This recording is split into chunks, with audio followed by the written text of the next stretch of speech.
사망 사건에 대한 수사 결과를 말씀드리겠습니다. 먼저 범죄 사실을 말씀드리겠습니다. 계모는 15년 11월 초순경부터 16년 2월 2일 사이 약 3개월 동안 피해자가 대소변을 가리지 못한다는 이유로 화장실에 감금, 폭행하고 제대로 음식을 제공하지 않는 등 상습적으로 학대하고 16년 1월 28일경 변기 밖으로 소변을 보았다는 이유로 주먹으로 때려 이를 피하려던 피해자가 넘어지면서 변기의 이마 부위가 부딪혀 약 5cm가량 찢어져 피가 났음에도 병원에 데려가지 않는 등 치료를 위한 조치를 하지 않는 상태로 방치하던 중 1월 30일경 피해자가 또다시 변기 밖으로 소변을 보았다는 이유로 무릎을 꿇리고 온몸에 약 1리터의 락스를 2차례 부었으며 이후 하루에 한 끼 식사만 화장실에 넣어주었으나 피해자가 이마저도 먹지 못하고 있던 중 2월 1일 13시경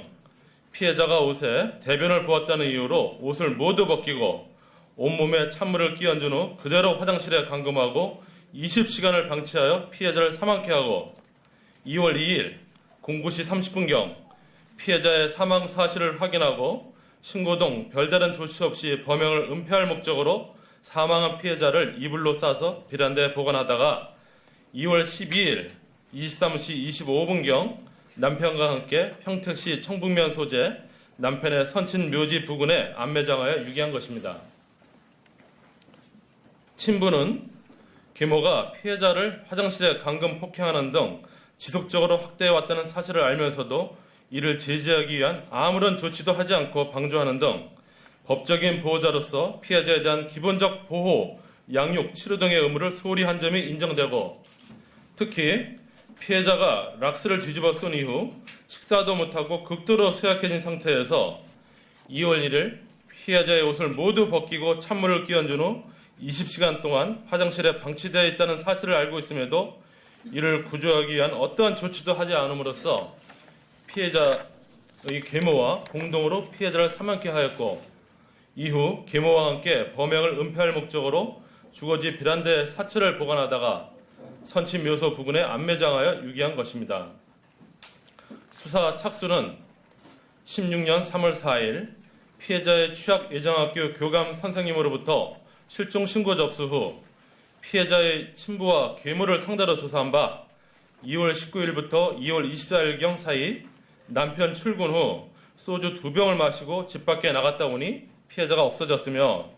피해자의 친부에게는 강원도에 거주하는 친정 엄마의 지인에게 보냈다고 거짓말을 하였고 친부도 같은 진술을 하였으나 피해자 소재가 확인되지 않아 범죄 혐의점을 두고 수사에 착수하였습니다.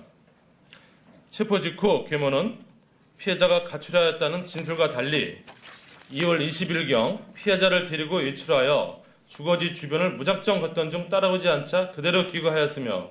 이후 피해자 소재를 알지 못한다고 진술하고 같은 날 영상에 녹화된 유사한 연령대의 아이가 피해자가 맞다는 친모의 진술, 인터넷을 통해 살인 관련 검색을 한 사실 등을 근거로 주거지 주변 수색을 실시하는 한편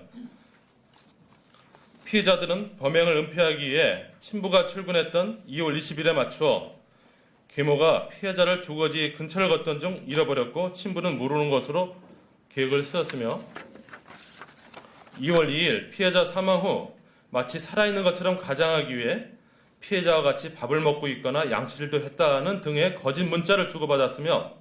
피해자의 초등학교 입학을 준비하는 것처럼 책가방과 신발 주머니를 구입해 피해자 방에 놓아두기도 하였고 심지어 피의자들만 있는 차량 내에서 차량 블랙박스를 켜고 피해자를 강원도 지인에 보냈다는 거짓 대화를 하는 등 경찰 조사에 대비한 정황이 드러났습니다. 다음은 범행 동기입니다. 피해자 누나를 친할머니에게 보낸 후 피해자만 키우게 되면서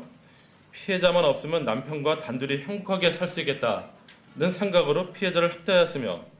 특히 남편에게 이 새끼 빨리 고아원에 보내라. 그렇지 않으면 평생 이 꼴로 살 것이다. 저 새끼 갖다 버려라. 그 문자를 보내는 등의 사실로 미루어 피해자가 없어야 남편과 단둘이 편히 살 수 있다고 생각하고 피해자에 대한 학대가 계속되던 중에 피해자를 화장실에 감금하고 락스를 뿌려 방치하는 등 3억에 이르게 한 것입니다. 계모와 친부에 대한 살인죄 적용 이유는 지속적인 학대 행위로 피해자의 심신이 극도로 피폐해져 있는 상황 및 상태가 급격히 악화되어 옷 벗긴 채 감금된 시점의 낮은 기온 영하 11도가량 됐습니다. 등 사망 전 2, 3일간 피해 아동의 상태와 특히 사망 2, 3일 전 죽을 수도 있다는 생각을 했지만 신경을 쓰지 않았다. 죽기 며칠 전 잘못될 수 있겠구나 생각했고 락스를 뿌린 이후 더욱더 그런 생각을 하게 됐다는 인식을 종합하면 일반인의 통념상 사망할 수 있다는 점을 쉽게 예상이 가능하고 그럼에도 이를 제지하지 아니하거나 계속적으로 방치해왔다면 사망의 결과를 내심 용인하는 의사가 있었다고 평가되어 부작위에 의한 살인죄의 공동정범 적용이 가능할 것으로 판단하였습니다. 이상입니다.